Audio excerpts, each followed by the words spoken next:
But yeah, I just get audio clips of guys going and asking me if they're good. But if like people message me and they ask me like, what am I doing wrong? Like, can you help me become a better vocalist? No problem. That's totally fine. It's just like unsolicited screams that I don't really like. But hey, what's up, Vox and Hops heads? I'm Matt, the vocalist of Cryptopsy and the host of the Vox and Hops Metal Podcast, brought to you by Sound Talent Media and Evergreen Podcasts, where I sit down with fellow metal musicians to talk about their lives, music, and craft beer.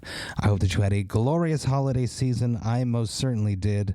I took the time to relax and rest with my family. It was much needed, and I really appreciated the time off. I really just relaxed, and I didn't realize at what point I actually needed that, so it was great. But now we're back. Here we are, 2022, the first episode back, and I'm stoked about that.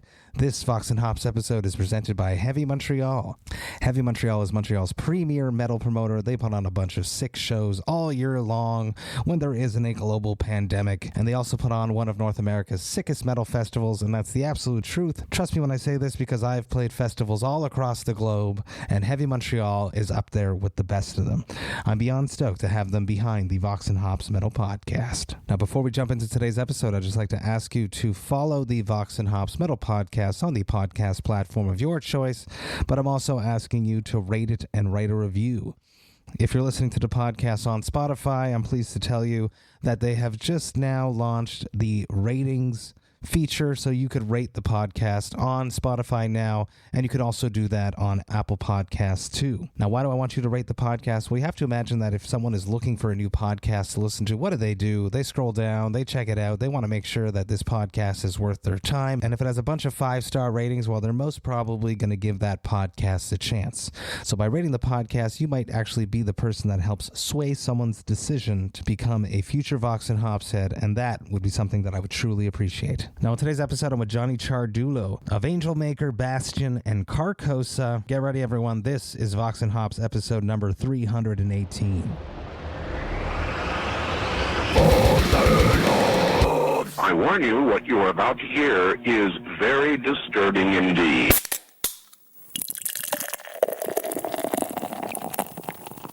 Hey, what's up, everyone? Today I'm with Johnny Ciardullo, the guitarist of AngelMaker, vocalist of Bastian, vocalist of Carcosa. He used to sing for Galactic Pegasus. He is a internet sensation. He has fucking done something that I'm very impressed with. I typically start these off with, how the hell did you cope with 2020? But you did way more than cope with 2020. It's almost the year, and correct me if I'm wrong here. Mm-hmm. It was like a rocket ship for your career. yeah, dude, it was crazy. Just with the way that I am and the way that I like to work and keep busy. Like when COVID, ended up happening. Well, just a little bit of context. I used to run a venue in Vancouver here, and that was my full time. I did production and did the whole thing. So that completely stopped. And then I literally had nothing to do. Right. So I had to keep busy. So I just kept working on, Carcosa was in secret, happening. So that was going to be born through COVID no matter what.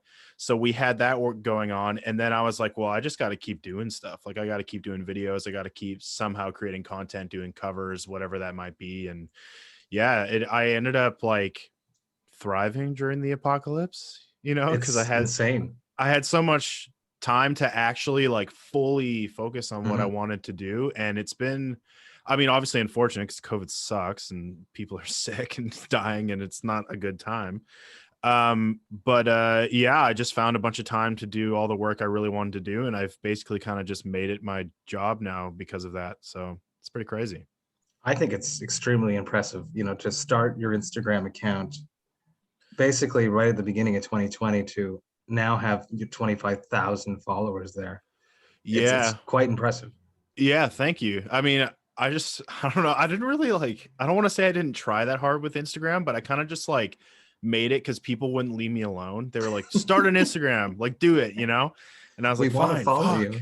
I'm like, give us something, I guess. I'm like, all right, fine. And then, it just started to grow exponentially, especially with TikTok and stuff. So I've just kind of been enjoying the ride, I guess. I'm I was just talking on a previous podcast that I'm too old. I don't understand TikTok yet, but maybe you can give me a lesson afterwards. But Oh yeah, definitely. Vox and Hops is all about hanging out with my metal friends, talking about their lives, music, and craft beer. Now it's very early for you, and you got to go to work later, so you're not going to be drinking a craft beer. But what are you drinking today, Johnny? I'm just drinking a beautiful hazelnut blend coffee. I think it's a Arabica bean. I'm not really sure, but I'm drinking out of my Mandalorian mug, so I'm having a good time. Very cool. I'm also Yeah. going to have some coffee with you, but in a stout. This Beautiful. is Overhop Canada's and Beyond Creations collab that came out last June for the Vox&Hops Brewtal North America collab series. Killer artwork from Filip Ivanovic. Killer logo from Andre Tremblay. Absolutely love it. So this is a coffee stout, a Brazilian coffee with Ambunana. Ambunana, I always say that wrong, with Ambunana, which is a Brazilian wood that brings like hazelnut flavors, cinnamon flavors. It's like the perfect adjunct. It's a 6% stout. Wow. Johnny, I'd love to hear while I pour this out, what was your very first beer?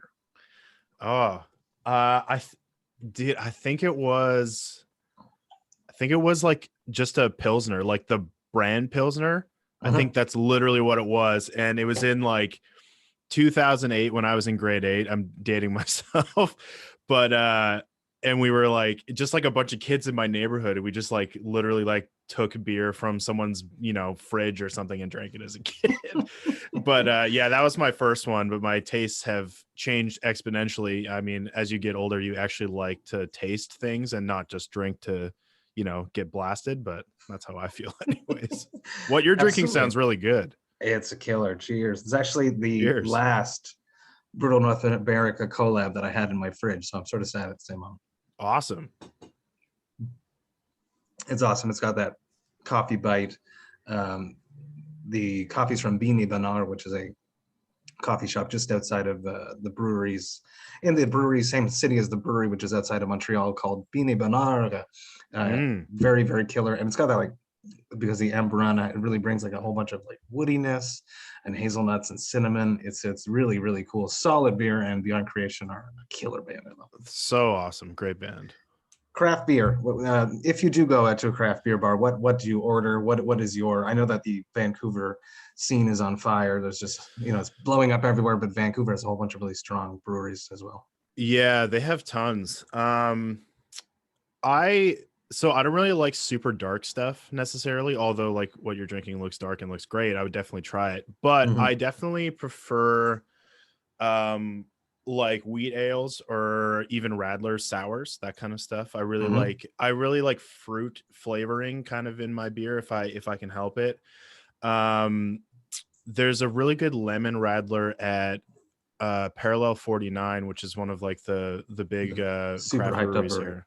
Yeah. Have you been to it before? I haven't, sadly, no. Well, last time Cryptopsy came through Vancouver was a long time ago, and I wasn't to craft beer, but I wasn't as well versed in all the breweries. I just basically went to a bottle shop and picked some stuff up and brought it back into the bus. Is basically right. Was that on the Guar tour that y'all did? It might have very well been. Yeah, the Commodore. I was definitely there. It was super, super fun tour. That was the last night of that tour, actually. Oh yeah, I bet. Yeah. No, that was there's great. like a shawarma place next door. You got it. I don't think it's there anymore, but yeah. Yeah, Granville Strip has been like just torn down basically since COVID, but yeah, beer anyways. Yeah, the Radler is definitely, they have a lemon Radler. It's one of my favorites, but they do tons of seasonals like grapefruit and all that kind of stuff. But yeah, we have so many here. Like Strange Fellows is good, and Yellow Dog, and Granville Brewery used to be like more craft and independent, but I think they recently got bought out by Labatt or somebody like that. Yeah, so they've been a little bit commercialized, but they still had like their craft branch of Granville. And shout out to Kevin Ems, who was there for a long time, that helped me hook up the Unleash the Archers collab with Cannery Brewing. He made the introduction there because it wouldn't work with Granville. So Kevin. Yeah, Kevin's a homie. Yeah, that's awesome. Absolutely awesome. Yeah. Let's talk about the soundtrack of your youth. When you're growing up in your parents' or guardians' house, what music was playing when you were not in control of the radio? What music did your parents or guardians listen to? Fantastic question. And I love answering it because I love the music that my mom used to play. I grew up on a ton of blues and a ton of like Gypsy Kings. I really loved the Gypsy Kings for a very long time. But I think like the really big breakthrough like artist for me that got me into wanting to play music was Stevie Ray Vaughan. I listened to a lot of Stevie Ray Vaughan, Double Trouble, like all those blues records, and like Johnny Winter and like all that kind of stuff too. Louis Armstrong, like just tons of stuff. Lots of classic rock as well, Pink Floyd, and you know, all the classics, all the typicals. But yeah, that kind of just started my route to, you know, listening to more different and eclectic music. I didn't like necessarily start with top 40 or anything like that, but I was also heavily influenced by, I'm sure you're aware as well as a fellow Canadian, but Much Music I watched as a kid, like crazy. George. Yeah. So I was on that a ton, just watching like anything and everything. Much Loud, obviously, with metal and stuff, but you know, video on demand and a bunch of crazy stuff. So Absolutely. I'm curious. Guitar first, Stevie Ray Vaughan. You gravitated towards the guitar before vocals.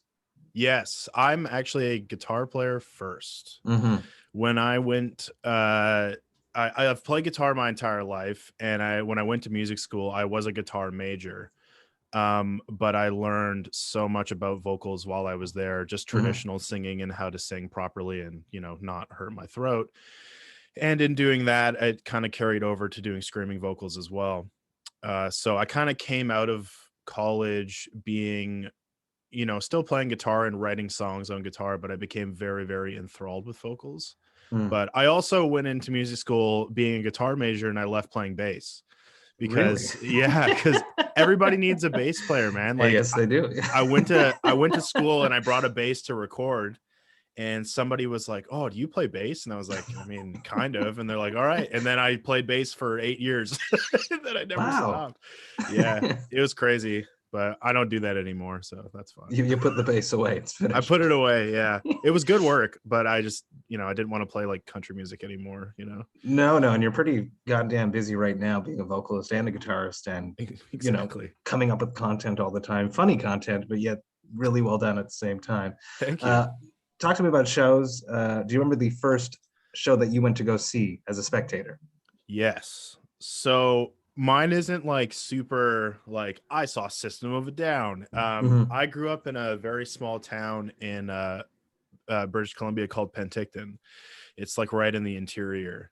It's about 4 hours away from Vancouver. I'm pretty sure that's exactly where Cannery Brewing is from.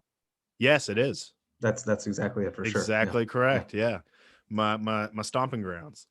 So the first show I ever saw was Fallen Archaea in the Vineyard Community Church, and I don't know if you know anything about Fallen Archaea, but it has they were like a progressive metalcore band from Victoria, and it had Mike Stringer in it, who is the guitarist of Spirit Box.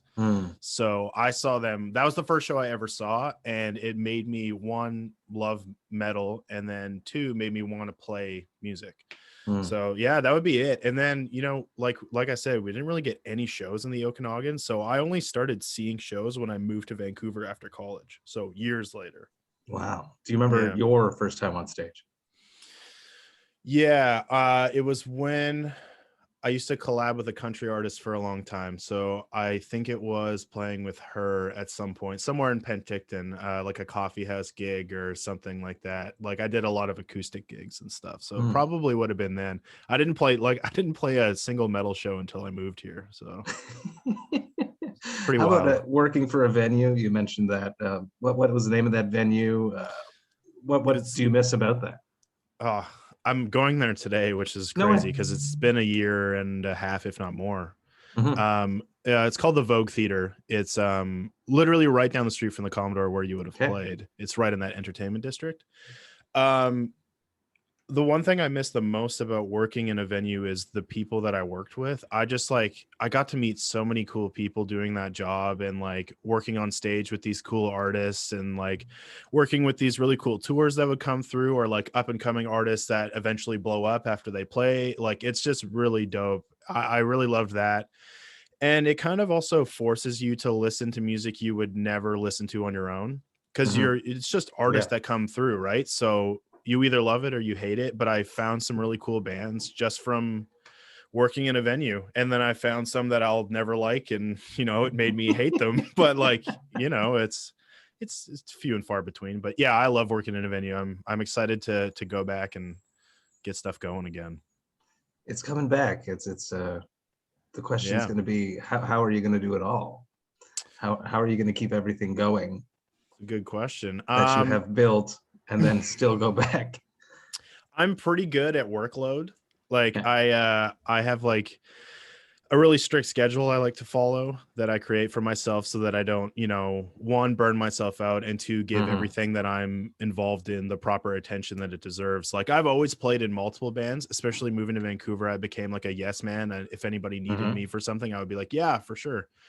So like I, played in 4 bands at one time, and that was too much. I kind of was like, okay, this is enough. Like I need to cut it down to at least 2. And then I did. And 2 is definitely manageable whilst also doing like production stuff for touring and all that kind of stuff. So yeah, I'm going to make it work. I'm pretty good at it. I have no doubt, but yeah, finding the balance and learning that you do need time to just not even doing something to allow the creative juices to flow. Take putting yourself like a day where you don't work is actually good for the system to create work. I have to do that.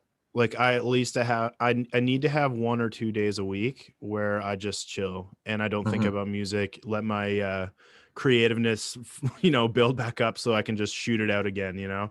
Like doing covers and stuff doesn't necessarily involve too much like creativity because I'm just doing something else someone else wrote. But when it comes to like actually writing, I need to be able to recharge like big time. So Absolutely. But we're also getting into the spoopy rainy fall season, and that's like my favorite time to write music. You're just trapped inside. Exactly. Which is what we were throughout the whole pandemic anyway. Yeah, add another year to it. Fuck it. I want to talk a bit more about extreme vocals. You mentioned that it became something that you became passionate about. You learned the proper technique at music school. Yep. Do you remember a moment when it clicked and a song that you're performing and it just worked? Yeah, I mean, it doesn't work right away. It's something you have to work at. No, yeah, it doesn't work right away at all. And that's like when I get a lot of people asking me how I do vocals. I'm sure you get the same thing. And it's just like, sometimes it's really hard to explain. Totally. Because I'm like, what I do will not necessarily work for you. Like it doesn't just transfer over that way. I have like found ways to make what I do work for myself. It's not going to work for everybody. Yeah, I think when it really started clicking for me was a situation that kind of arose with our old band, Galactic Pegasus.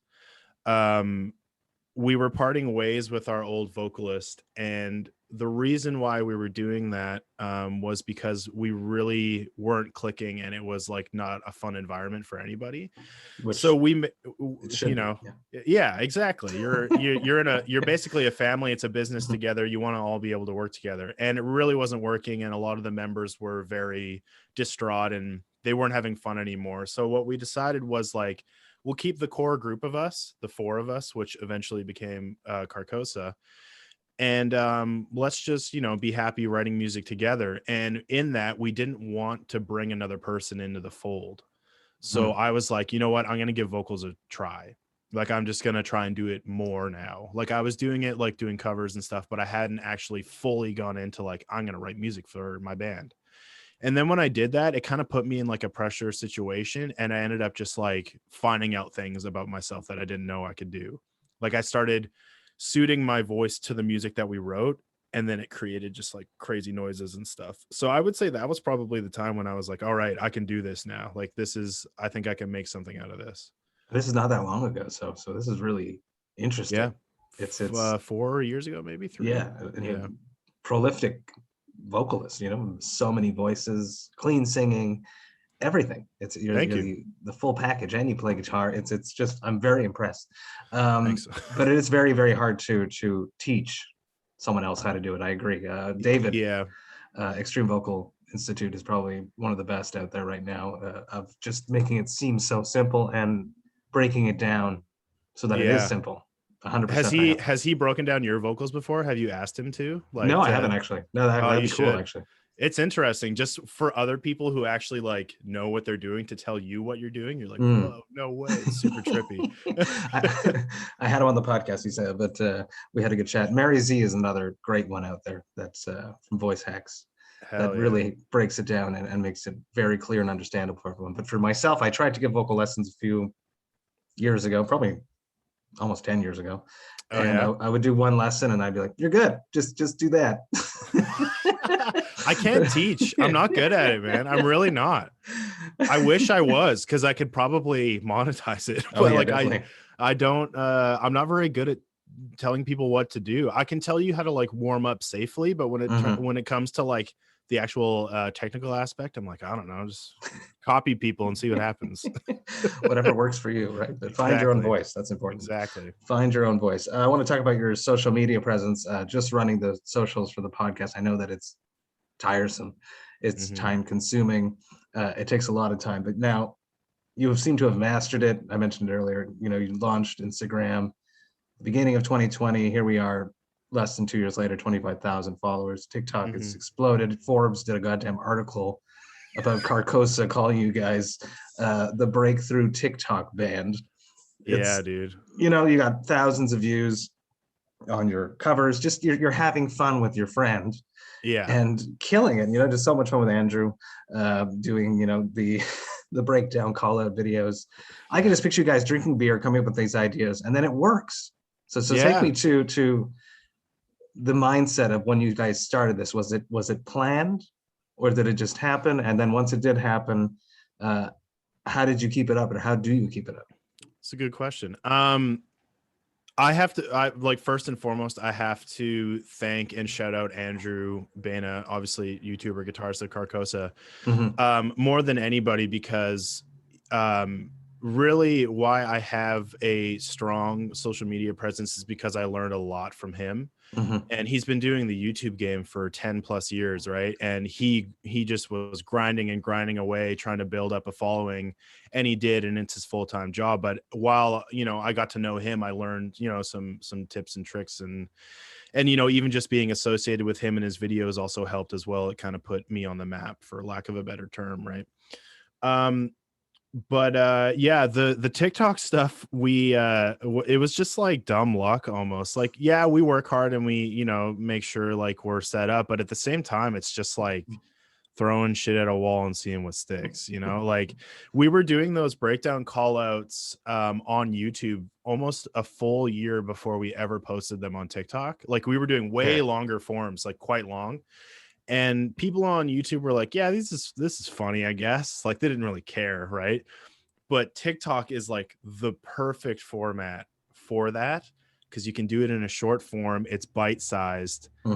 It's insane. It's crazy. And like, kids on TikTok love that shit. All they want is shock factor. Like, that's all TikTok is like, show me something crazy so that I can go, whoa. And that's like basically what those call outs ended up becoming, was like, what can we say that's crazy? What, topic is relatable for people? And like, we've been working the demographic as well too. So like, in terms of, social media and stuff like that, how we kind of stayed consistent on TikTok was, we found out that our demographic on TikTok is like middle America, like 22 to 30-year-old moms. And no way. Yeah, that's a primarily that's what that app is like a lot of just like single moms or whatever that just like are on TikTok consuming. So we tried to tailor like a lot of what we did to that demographic. So like, we did dad jokes so that they would tag their husbands or send it to their husbands and be like, ha ha ha, or really corny mom slangs like live, laugh, love, that kind of stuff. Like, to me, that stuff is super cringy. And Andrew and I both understand this. Like, this isn't like we think it's cool. We understand that it's cringy, but it works, right? We're playing to our market. And that's kind of basically how we created the whole consistency for TikTok. For my Instagram, I try and I try and be as genuine as possible with people. Like, I know like there's a lot of social media are people who kind of just like present a version of themselves that isn't what they are at all. Like, if you meet them in person, it's just like somebody else. I want like any fans of Carcosa or whatever I do, when they meet me, what is on the internet also translates to what I'm like in real life. So I think there are people that appreciate that. And I really try hard to do that. I try really hard to reply to every message that I get. Or unless they're fucking crazy, then I completely ignore them. Or just like kids sending me, audio clips of them screaming in their car. You must get those too. I can't be the only one. Like, it's just like, I get a lot of beer stuff is what I get. But okay, well, that's good. But yeah, I just get audio clips of guys going and asking me if they're good. But if like people message me and they ask me like, what am I doing wrong? Like, can you help me become a better vocalist? No problem. That's totally fine. It's just like unsolicited screams that I don't really like. But yeah, that's long answer, I guess. No, it's perfect. It's your version of a dick pic, which is it's 100% right. 100%. I'm always interested in, I have it easy with my content with the podcast. I'm going to have more conversations. I'm booked for, I'm not worried about releasing future content. For you guys, it must be almost stressful to come up with new ideas. Where does that come from? How do you deal with that stress of keeping it going now? Yeah, well, and that's kind of especially, the tough thing with TikTok is YouTube, you can kind of stick to a thing for longer because people like longer formatted stuff on YouTube. But with TikTok, we understand that our shelf life for what we're doing is pretty short. Like, it will eventually, die out and people won't care. And that's fine, but we're going to ride that train till it's over, right? So when Andrew and I get together to do those TikToks, it's like, okay, so we're going to do one that we know will work. We'll do the pickup lines because people really like the pickup lines. And then we'll try and toss in a new one. Like, we'll record like, 8 or something, and we'll do these new ones. And we'll just to see what sticks. Yeah. Like we did we did company slogans recently because people were like, you should do company slogans. And we're like, yeah, it's a good idea. And we did. And one of them worked really well. One of them didn't. So we're like, okay, maybe we will do that again, but we won't make it like a focal point. And we were doing like positive affirmation ones too. And we're like, okay, so people really like these because they like being told that they're great and they're shareable. So, and they're relatable. So hell yeah, let's do that.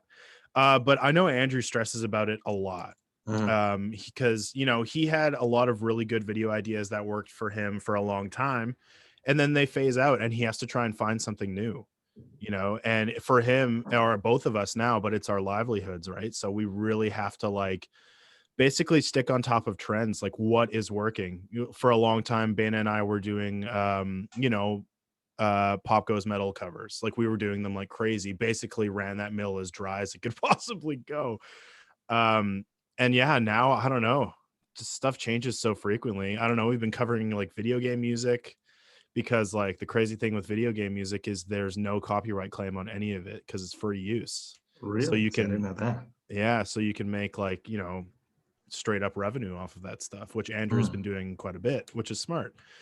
So yeah, I don't know. You just kind of find stuff that works. It's kind of hard. You got to keep your nose to what's popping. And, as soon as something like really popular starts happening, like if it's a trend on TikTok or whatever, Andrew and I are pretty quick to be like, okay, we have to do this right away just to be the first ones, Like the hot chicken wing thing. Exactly. Even that has been done before, but we're like, of course, let's just try it out. Let's just do it for fun. Also, massive mistake. Don't do it. Pain. So Unless you're doing it with Heartbeat hot sauce, and it's delicious. And Heartbeat is amazing. I love it. Love them to death. Shout out to Al. Let's talk about Carcosa. Dropped Anthology August 19th via Blood Blast distribution. AngelMaker dropped on September 15th, also via Bloodbath.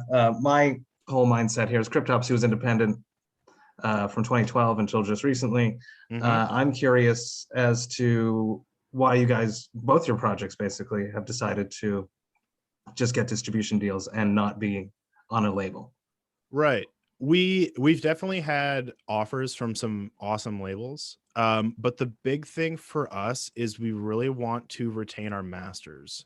We really want to keep the rights to our masters unless it's like an amazing deal from somebody where, if the right deal comes along, we might say yes. But for now, the distribution process works very well for both independent projects. Like before I joined AngelMaker, they were like the ideal DIY independent band. Like Mhm. they were doing everything right. They are incredibly successful with their music. And they were like, well, we don't really need representation. We don't need that. So let's kind of just keep doing what we're doing for as long as we can. And eventually, you know, it gets to a point where you need some help. And really like what Bryce and the whole team over at Blood Blast really help us with is, you know, Spotify, you know, DSPs, direct Spotify playlisting. Absolutely. It's the biggest thing for bands right now. If you really want to get on kids' radars, like getting on those deathcore playlists, or Mhm. a really big playlist for Carcosa has been the workout playlist. I guess people Yeah. just like to pump it up and listen to, you know, heavy music, and it's been helping us out greatly. But yeah, they really help with that. And the fact that we get to do that, we still retain all of our merchandising, we still retain our masters. Like, dude, it benefits everybody. It benefits the label or the distribution label, and it benefits us. So, you know, unless something really good comes along, I think we're just going to stick to doing it this way because we still have so much control with also having some backing as well. It's the same for both projects, AngelMaker and Carcosa. It's really smart. And I had a chat with Chris Wiseman, Shadow of Intent, also another band that's doing everything independently. So it's this new wave of very talented bands that kids love and Mhm. people love, not just kids, sorry, that Yeah. people love and listen to. Yeah. Chris is a very smart man. Absolutely. Mhm. And doing everything for yourself and keeping your masters, it's very smart. It's Mhm. kudos to you guys. Just Thank keep you. going. Yeah. And if it ever gets too much, then you know you can always reach out to work with someone that can help you Yeah. outside of the team. You can just hire people, just like Yeah. you guys jumped on with Beacon Management Group, which Chris is a part of. Exactly. And Dude, shout out to Bradley Zorgdragger too, of course, who's a part of that. big shout out to Brad. Brad has been our kind of like our saving grace the past little bit here. He really helped us with the anthology release, like big time. Like Brad is crazy because he comes up with these crazy social media ideas that we would never think of. Even like with Andrew and I, you know, we do this all the time, but he'll come up with stuff and we'll be like, dude, that wasn't even on our radar. Mhm. And that's what's been really beneficial with Brad. And he's also just like a very good dude in general. Absolutely. You know, like when like somebody like that is doing well, you want to work with them. But like we were, you know, a little bit like on the fence about having like a manager type. And you know, because like I said, we like to retain control, but it's very nice having somebody who isn't like involved in the band like creatively, that can just focus on everything else. It's awesome, man. I love Brad. He's the best. I'm glad that we're on that management label with him. He's the best representation that we've definitely ever had. So thanks Brad. Heroes, I love him. Yeah. I'm very happy that he actually hooked this up for us. So He did. Thanks, boy. cheers to Brad. Cheers, It's a Brad. beer. He doesn't drink though, but that's okay. Cheers. Yeah. I am curious about something that has come, and I'm wondering if it's just the new age of bands, independent bands, um, from the content creator that you are, the cross collaborations that go on. Mhm. I saw videos with you and Nick Nocturnal, with Andrew, and then here on your new releases, you guys got Ricky from Of Sulfur, you got Kyle Anderson, Vox&Hops alumni, two-time Vox&Hops alumni, Mhm. Brand of Sacrifice. Talk to me about cross collaborating, the importance of that in this new age of digital music. Yeah. Well, I just think it's one, we want to have our friends on our music because Mhm. first and foremost, that's what's exciting to me, especially somebody like Ricky Hoover, who me growing up as a MySpace era deathcore kid, that's like my wet dream. I'm so excited, man. Like I get to have this guy who I listen to on Mhm. my music. It's so exciting. And Ricky is such a good dude too. So I was so happy to have him on. And that's like a part of it too, getting your heroes on your music. But, you know, the second half is also, okay, so, you know, there's a lot of crossover between our two bands. There's a lot of crossover between Carcosa and Of Sulfur. So hopefully people who like Of Sulfur who haven't heard of Carcosa will be like, oh, Ricky featured on this song. Let's check it out. Mhm. Same thing with, you know, Kyle from Brand. It's the same thing where we have a huge crossover there. Hopefully it helps, right? And yeah, that's kind of just where our mentality was for that. And it was also like those songs that they featured on were songs that we released a year ago. And we basically did full reduxes, like fully remixed them. And then one, I had in mind, like, who do I want on these songs? And that's who we chose to make them exciting so that people weren't just listening to the same songs again that were released a year ago. It's like, oh, cool. Now it has Jake from Reflections on there. Or like I got my girlfriend Charlie to do vocals on the last song, like some beautiful clean singing, and Chad from Frontier. It's just like fun stuff like that. You know, it's exciting. And with the YouTube stuff, it's the same prospect. It's like, we're really good friends with Nick Nocturnal and we genuinely want to help each other out. You know, like Nick wants to help us grow and we want to help Nick grow at the same time. Like we will, like, insider secret trick thing is like, for Carcosa, we'll be like, okay, we'll whitelist your channel for the Carcosa video so that you can actually make revenue off it instead of it getting claimed. So that's kind of like the perk. Like if you end up doing a reaction to our stuff, you get this, we get that. So it's like a mutual beneficial thing. We all work together to glow up together, you know. It's no like ego, no competition. Which is amazing. That's pure new school attitude versus back in the day. It was like, someone's copying me. I fucking hate that guy. How I'm gonna destroy him. Now it's just pure, let's build this tower together to the top. Yeah. Why not though, right? Like, why not be excited for your friends and people who are alongside you in the same subgenre? Like, even like if a band doesn't release something that you like, but it's popular, you should be super pumped because there's a massive trickle down effect for everybody. Absolutely. You know what I mean? Like if you like Lorna Shore or you don't, whatever, them being popular and like that song blowing up helps everybody else out immensely. So some kid might be the first exposure to extreme vocals. Exactly. 100%. And then that, you know, the rabbit hole. Exactly. Start there. Is that even Five Finger Death Punch? You know, everyone hates them on, you know, a lot of people hate them. Yeah, whatever. I listened to them as a kid too, though. I haven't heard many of their songs, honestly, but yeah, a lot of people hate on them. But if you know, if they start listening to that, and the trickle down effect is that they end up becoming an extreme metal fan. Yeah, cool. I'm happy that band exists.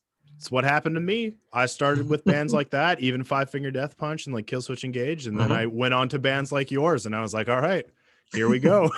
Next. Yeah.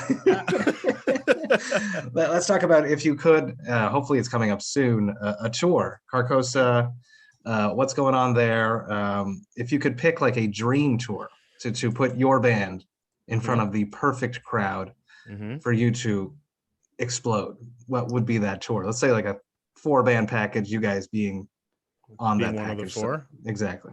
I'm a diehard Acacia Strain fan. I love Vincent Bennett. He's one of my biggest influences, and just Acacia Strain in general. So they're my number one, first and foremost. A lot of people say that we sound like Chelsea Grin. So I would love to tour with them because I think there's a crossover audience there as well. Excuse me. So definitely them. And then one, like, just for me, probably Reflections, because I've been obsessed with that band for a really long time. But everybody else in Carcosa would probably say Humanity's Last Breath, because they're one of our number one influences for sure. New record's so good. Oh yeah, it's super dope. Just really like it's like right now, in my personal opinion, it's the definition of like what heavy is, and so many people want to sound like them now. And we're going to get tons of copy bands, and I'm all for it. Like, let's go. I want to hear everybody sound like them for a little bit until I get over it. Back to beer. If you could make a beer for yourself, a Johnny beer, that you can, you know, sell and be a part of. I love collabs. I like to create collabs. I dropped probably 30 of them this year. What would be the beer? What style? And what would you call it? Oh, I definitely want to do a wheat ale, like I was talking. Like, my favorite beer in general is Kronenberg Blanc, 1664. Always been my favorite, and it probably will be for a very long time. So if I can make something like that, like kind of like an orange citrus wheat ale, that would definitely be it. I don't know. The name has to be clever. That's the hard thing. Is like Carcosa did a hot sauce when we first, you know, came out, and it's just called Vanta Black Sauce, and we made it as black as possible. We used like blueberry and charcoal. But we really wanted to do Carcosa sauce, like a barbecue sauce, because like, hey, you know, play on words, right? So if I can find a way to do that with my name, I would, but I don't know. I'd have to think about it more. Something exciting, I guess. Johnny Ciardullo. Yeah. We'll come up with something. We'll figure it out. My real name is Giovanni as well. I don't know if like Okay. anybody would know me as that, but like that's like another way to like create something, I guess. But I don't know, man. I don't know. I typically wrap up with asking people how they've been filling the void of performing. But you've been goddamn busy, so I don't know. Yeah, I mean, I'm very lucky. I get these interviews that has been filling my void. Yeah, it's a long time since I stepped on a stage at Cryptopsy. Yeah, I miss that feeling of interacting with a crowd, the little goosebumps right before stepping on stage. That's what I miss the most. But I get that fulfilled by doing these conversations, having these conversations. For sure, I bet. So how have you been filling the void of performing? Well, yeah, like we've been talking about, it's obviously been like content creation and all that kind of stuff. But you know, I do tons of other stuff to, you know, like I said, clear my mind and do other things. And like I play a lot of video games and all that kind of stuff. I'm also a massive sports guy. I'm a diehard Montreal Canadiens fan. I'm a huge hockey guy. I was gonna bring it up. Yeah. So like I've been, and like recently, because of COVID and what's been happening for the NHL, hockey has just been happening constantly. So like when that first bubble happened, there was like, I would wake up at 9 and there was a playoff game and I'm like, here we go. Like, let's just watch hockey all day. So like that kept me going. So watching and playing hockey is basically another thing that kept me going for quite a long time, which run this year, because if they didn't, it would have been a pretty bad summer. Hold on, just Johnny, one second. We're lagging for a second there. We are lagging. Yeah, no worries. We're back. Just say it again. You were saying waking up 9 a.m., hockey in a bubble, and I lost you after that. Yeah. It's all good. Yeah, I'm just saying I was just glad that, you know, hockey was around throughout the summer so that I could actually, you know, stay sane. And, you know, Montreal went on a long run, so I was pretty happy with that. So close. It was so much fun. So much fun. Yeah, so close. I bet it was really fun in Montreal at that time. It was madness. It was madness. The people downtown were just going crazy. Had we won, they would have just set the city on fire, because for some reason, when we win, they like to burn the city down. I don't understand that, but that's what happens here in Montreal. They lose, fair. Everyone just goes home and distraught and upset. But if they win, madness. We got to set stuff on fire. I don't get it, but it's what happens here in Montreal. Yeah. Lots of passion. Let's wrap this up. One last question. Probably doesn't happen to you very often because you're very, very busy. But every once in a while, it happens to everybody. What is your hangover cure? Oh, lots of water. I like when I'm drinking beer, I usually always have water in between every single one. So over my life, I really haven't had issues with being hungover because of that. And I stay away from like really hard stuff, because like hard stuff will make me hungover. So I usually always just drink beer. If I'm camping, I'll have like beer and Clamato.